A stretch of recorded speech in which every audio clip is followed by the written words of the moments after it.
Welcome back to the deep dive. Today, we're tackling something really critical, securing enterprise infrastructure. Yeah, basically how to build that digital fortress around your organization's assets. Exactly.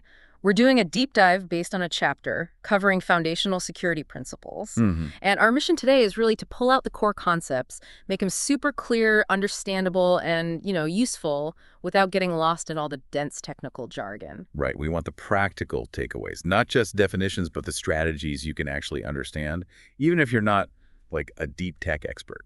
Okay, so the source material kicks off, emphasizing that security isn't just about buying fancy tools. It's about a whole approach, right? Understanding threats, how your organization works. Precisely. And a huge part of that is how you lay out your digital environment. That brings us to device placement and security zones. Security zones. That sounds like, drawing lines on the digital map. Different areas, different rules. You got it. Think physical security. You have perimeters, restricted areas. Same idea applies digitally. Device placement is where you put your tools. And security zones are those distinct network chunks, each with its own policies, its own level of trust. Okay. And the chapter highlights three main zones we need to understand. All right, let's map this out. First zone, the wide area network, the WAN. The chapter calls this the untrusted zone. The internet, basically. Yeah, the big, scary internet. It specifically says threats are just out there. It's the Wild West, like you said. So what defenses do we have in this Wild West? Well, out there, your main tools are your router, acting as the first checkpoint, and its access control lists, or ACLs. Okay. The ACLs are the rules telling the router what kind of traffic is even allowed to knock on the door. But the key thing about the WAN is you don't control it. Hence, untrusted. Right. Makes total sense. Okay, so traffic gets past the router, maybe. Where does it go next? The screened subnet, often called the DMZ. The DMZ, demilitarized zone. Think of it as a buffer, like you said. The chapter calls it the boundary layer. A boundary between the scary internet and our safe internal network. Exactly. It sits between the WAN and your trusted local area network, or LAN. This is where you put things that need to be reachable from the internet, like maybe your company's public website. Ah, okay. So web servers and things like that live in the DMZ. Typically, yeah. It's a controlled area where external folks can land without getting direct access to your internal, more sensitive systems, like a screened porch. Got it. A digital foyer, maybe.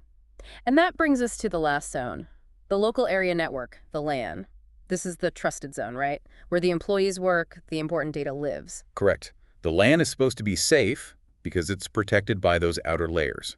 And critically, the chapter stresses putting a firewall between each of these zones, WAN to DMZ, DMZ to LAN. Layered security. Like having multiple locked doors inside the building, not just at the front entrance. Precisely. Traffic gets inspected multiple times before it reaches the really valuable stuff. So these zones are about strategic defense layout. The chapter then digs into some key features of these zones. Segmentation comes up first, dividing the network based on roles or data sensitivity. That's a big one. You segment based on who needs access to what. You wouldn't give everyone the master key, right? Same principle. Marketing doesn't need access to engineering's code repositories, for example. It enforces least privilege. Makes sense. Then there's data protection itself. Lots mentioned here. Full disk encryption. FDE, yeah. Encrypting the entire hard drive. Classifying data so you know it's sensitive. Geographically dispersed cloud backups. That sounds important for disaster recovery. Oh, absolutely vital. Don't keep all your eggs or backups in one basket. Data loss prevention, DLP, to stop data leaking out. DLP systems watch for sensitive info trying to leave the network and can block it. And centralizing data storage, not letting people keep critical stuff just on their laptops. Plus VPNs for secure access and audit trails. It's quite a list. It is. Each adds another layer. Access control is key to restricting who can get into the DMZ versus the LAN, for instance. And monitoring and logging are crucial. Right, the chapter mentions SIEM and SOAR systems here. Yeah. Sounds like alphabet soup, but what do they actually do? Yeah. SIEM is security information and event management. Think of it as a central dashboard collecting logs from everywhere, firewalls, servers, endpoints, and analyzing them for suspicious activity. Okay, so it watches everything. What about SOAR? SOAR is security orchestration, automation, and response. It takes the alerts from the SIEM or other tools and helps automate the response. Like if a known bad IP address tries to connect, SOAR could automatically tell the firewall to block it. Ah, so SIEM spots the problem, SOAR helps fix it, sometimes automatically. Kinda, yeah. It speeds things up and ensures consistency. This supports another key zone feature, isolation. If one part gets breached, you want to contain it, stop it spreading sideways. Preventing lateral movement, like internal fire doors. Exactly. Compliance is mentioned too, things like HIPAA for healthcare data or PCI DSS for payment cards often dictate how you need to segment and protect data. Right. Regulations force some of these practices. And then there's incident containment, operational efficiency, managing smaller zones is easier, and it all ties back to that core idea. Defense in depth, multiple layers. An onion. The security onion. Okay, shifting gears a bit, the chapter talks about the attack surface. What exactly is that? It's basically all the different points where an attacker could potentially try to get unauthorized access to your systems. So like every possible door, window, or even crack in the wall of your digital fortress. That's a great analogy. Every endpoint computer, every server, every open network port, every user account, every connection to the outside world, it all adds up to your attack surface. And we need to know what those are. What are some key parts of this surface? Well, endpoints are huge laptops, phones, even IoT devices. They often have vulnerabilities in the OS or software. Okay, so keeping everything updated is step one. Definitely. The network services, web servers, email servers, VPNs, they're designed to be accessed, so they need really tight configuration and patching. Makes sense. Ports and protocols, too. Yeah, any open network port is a potential entry point. If you don't need it open, close it. User accounts are another major risk. Weak passwords. Phishing attacks. Ugh, phishing emails. They're still so common. That's the human element, right? Absolutely. The human factor is a massive part of the attack surface. Yeah. Also, connections to third-party services, misconfigured cloud resources. It's a broad area. So identifying all these potential entry points, how do we actually shrink this attack surface, make it harder to attack? Several ways. Regular vulnerability scanning helps find the weaknesses. Strict access, the principle of least privilege, again means even if one account is compromised, the damage is limited. Network segmentation, like we talked about with zones, contains breaches. Building resilience, avoiding single points of failure is key. Keeping everything patched and updated is non-negotiable. Strong authentication, especially multi-factor authentication, MFA, makes stolen passwords much less useful. Regular security audits, and even penetration testing. Where you hire ethical hackers to try and break in? Exactly. Find the holes before the bad guys do. Yeah. And finally, ongoing security awareness training for everyone. You have to address that human factor. It sounds like a constant process, not a one-time fix. Okay, the chapter then moves to connectivity. It says it's more than just wires. Yeah, it's about how everything talks to everything else and how people interact with the network. Factors like how big the company is, how fast it's growing, specific security needs, and crucially now, remote work. They all shape how you set up connectivity. Right. A global company with thousands of remote workers needs a totally different setup than a small office. What are the key things to think about for connectivity? Scalability, can it grow with the company? Security has to be baked in, not bolted on. Redundancy and failover are crucial so things don't just stop if one link breaks. Managing the complexity is a challenge. And, like we said, enabling secure remote work is essential today. Definitely. Okay, now for something a bit more technical sounding. Failure modes. What's that about? Failure modes just describe how a system behaves when it stops working correctly, when it fails. The chapter uses a great example. A bank vault door lock. Okay. If the power goes out or the lock malfunctions, what should happen? Should it unlock or stay locked? Stay locked. Definitely locked. Exactly. That's fail closed. When there's a failure, the system defaults to a secure, closed, or blocked state. This is what you want for security systems. It prevents unauthorized access during an outage or malfunction. Security first. Okay, fail close, good for security. What's the alternative? The alternative is fail open. If the system fails, it defaults to an open, unlocked, or permissive state. Yikes. So the bank vault door would just swing open during a power cut? Pretty much. The chapter highlights this as a major security vulnerability. If your firewall fails open, traffic might just flood in unchecked. You generally want security devices to fail closed. Gotcha. Fail open sounds dangerous. Okay, the chapter also categorizes network devices. Active versus passive, and inline versus tap monitor. Let's break those down. Active devices. Active devices do something. They take direct action. Yeah. If they see a threat, they try to block it or stop it in real time. Firewalls block traffic, intrusion prevention systems, IPSs, actively stop attacks they detect. They're the interveners. Okay, active means they act. What about passive? Passive devices just watch and report. They monitor traffic, analyze it, look for suspicious patterns, but they don't step in to block anything themselves. An intrusion detection system, or IDS, is the classic example. It alerts you, but doesn't actively intervene. They're observers giving you intel. Active intervenes, passive observes. Got it. Now, inline versus tap monitor. Inline means the device sits directly in the path of the network traffic. All the data has to flow through it to get where it's going. Yeah. Firewalls, load balancers, IPSs, they're usually inline. They process traffic live. Okay, traffic goes through them, so tap monitor must be different.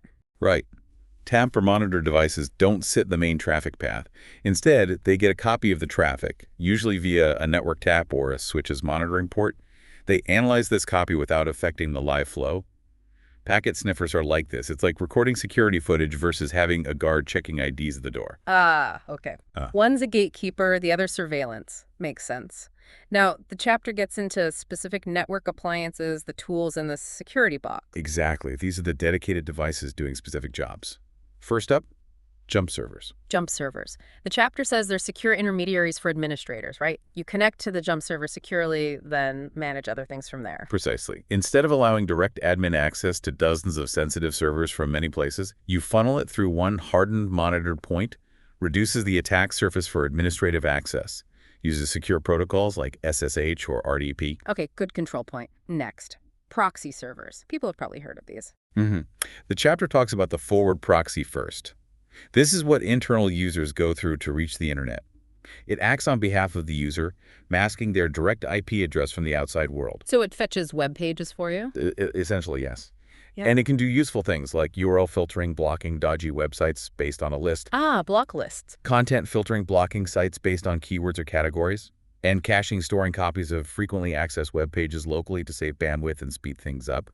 Though caching dynamic content can be tricky. Right, wouldn't want an old news page. Okay, that's forward proxy. What about reverse proxy? Reverse proxy does the opposite. It sits in front of your internal servers, like web servers, often in the DMZ, and handles incoming requests from the internet.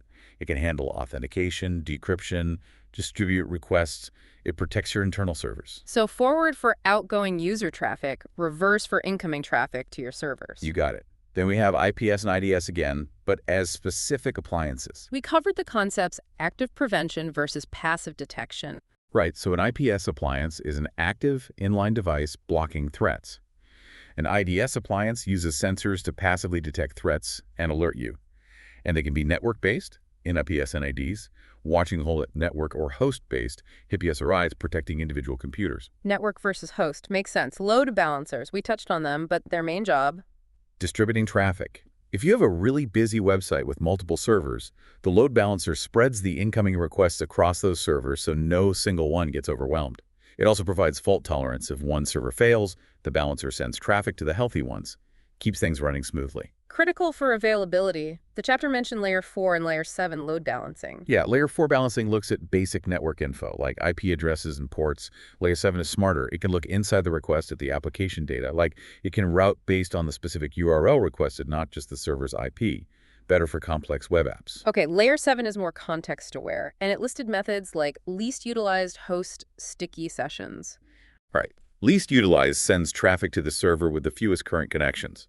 Sticky sessions, or affinity, tries to keep a single user connected to the same backend server for their whole session, which is important for some applications.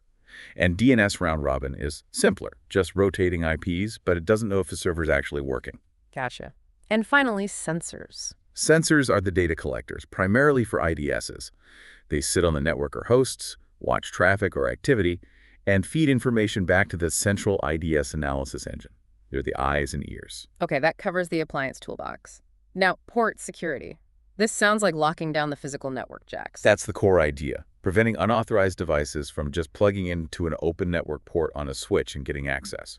Controlling the physical entry points. How do we do that? Several ways. One is city MSE. The switch port learns the MSE address, the unique hardware ID of the first device plugged in. Then it only allows that specific device. If you unplug it and plug in something else, the port shuts down or blocks it. Simple but effective for fixed devices. What else? You can just administratively disable any ports that aren't being used. Right. Or physically unplug the cables from the patch panel. No connection, no problem. Proactive disabling. Good idea. Then there's 802.1x authentication. Sounds more complex. It is, but it's much more flexible and secure. Yeah. Instead of just locking a port to one device or disabling it, 802.1x requires the device or user to authenticate before the port is fully activated. It usually involves a central radius server checking credentials, often using digital certificates. So it's like having a bouncer at each port checking IDs. Exactly. It verifies identity before granting access. It's very powerful because you can have different access levels based on who or what is connecting without just disabling ports wholesale. An EAP, Extensible Authentication Protocol, fits in here how? EAP provides the framework for that 802.1x authentication. It defines different methods, ways to prove identity, like using TLS with certificates, EAP TLS, or username password combinations, EAPPP. It standardizes the ID check process. Okay, lots of options for locking down ports. Now, firewalls. We keep mentioning them. The chapter details different types. Yes, firewalls are fundamental and they've evolved. First, the Web Application Firewall, or WAF. WAF focuses just on web apps. Exactly.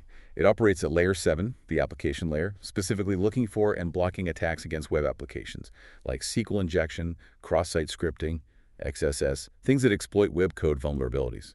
Protect your web servers. Got it. Specific protection for web stuff. Then UTM, Unified Threat Management. UPMs are like the Swiss Army knives of security appliances. They bundle multiple functions into one box: firewalling, intrusion prevention, malware scanning, content filtering, sometimes VPNs. The goal is simplified management. All in one. Convenient, maybe. What about NGFW, Next Generation Firewall? NGFWs are generally considered more advanced than basic firewalls or even some UTMs. They also work at layer 7, but they integrate threat intelligence feeds, often from the cloud. They can inspect encrypted traffic, TLS SSL, do deep packet inspection, have built-in IPS. They're smarter, more aware. Yes, and a key feature highlighted is behavioral analysis. They can monitor user activity patterns to potentially spot insider threats or compromised accounts doing unusual things. That's a big step up. Wow, okay.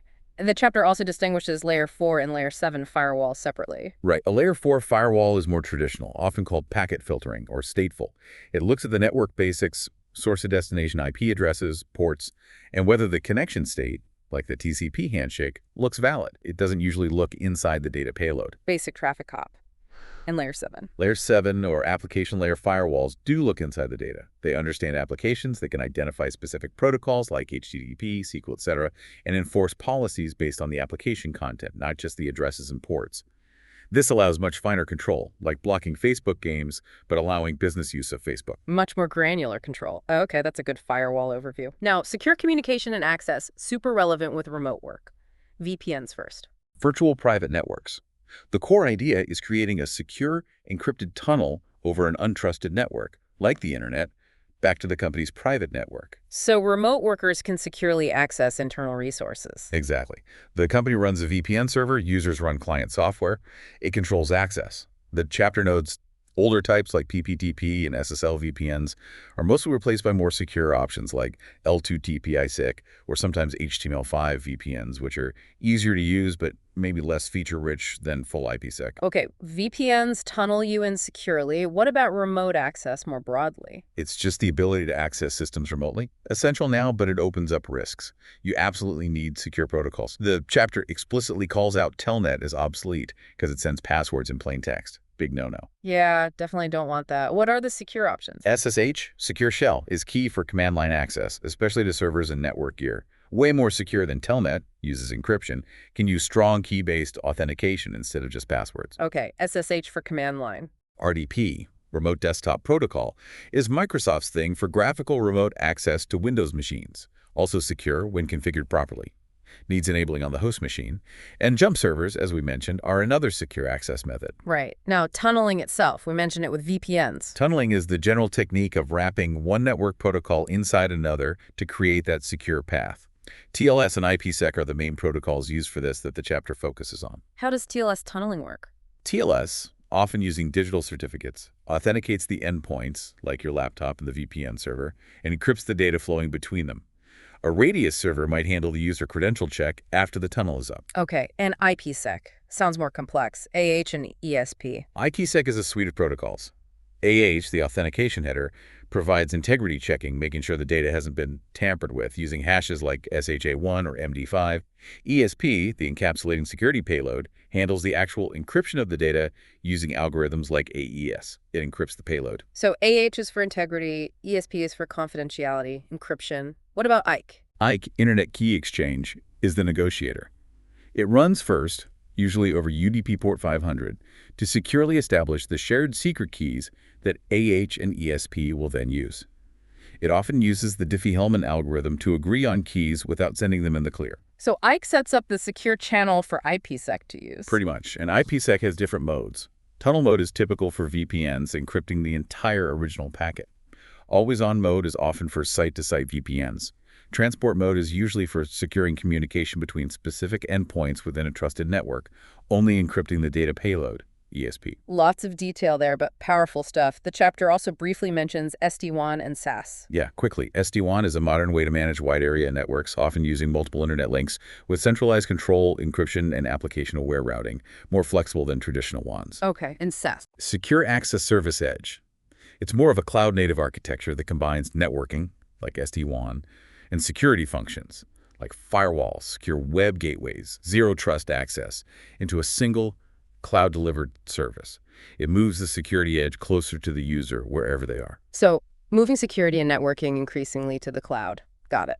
Final major topic. Selecting effective security controls. Two main types. Yep, preventative and detective. Pretty straightforward. Preventative controls aim to stop bad things from happening in the first place. They're usually at the perimeter. Firewalls, IPSs, ACLs, they block threats before they get in. They're the guards at the gate. Okay, stop it before it starts. What about detective controls? Detective controls are designed to find bad things if they do get past the preventative measures. They monitor what's happening inside the network, IDSs, SIEM systems analyzing logs, security cameras. They look for signs of intrusion or malicious activity and alert you. They're the internal surveillance and alarm systems. Preventative keeps them out. Detective finds them if they sneak in. Makes sense. You need both. Absolutely. It's all part of that layered defense-in-depth strategy. You can't rely on just one type of control. Well, that was definitely a comprehensive deep dive. We went from the basic layout with zones through understanding the attack surface, the specific tools like appliances and firewalls, securing access and communication, and finally, the different types of controls. And I think the main takeaway is that good security is strategic and layered.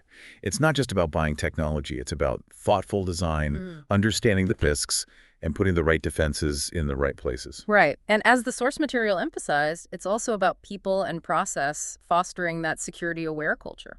Which brings us to a final thought to leave folks with.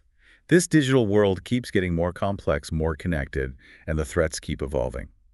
So how do we, both as individuals and as organizations, actually stay ahead? How do we ensure our digital safety in the face of constant change?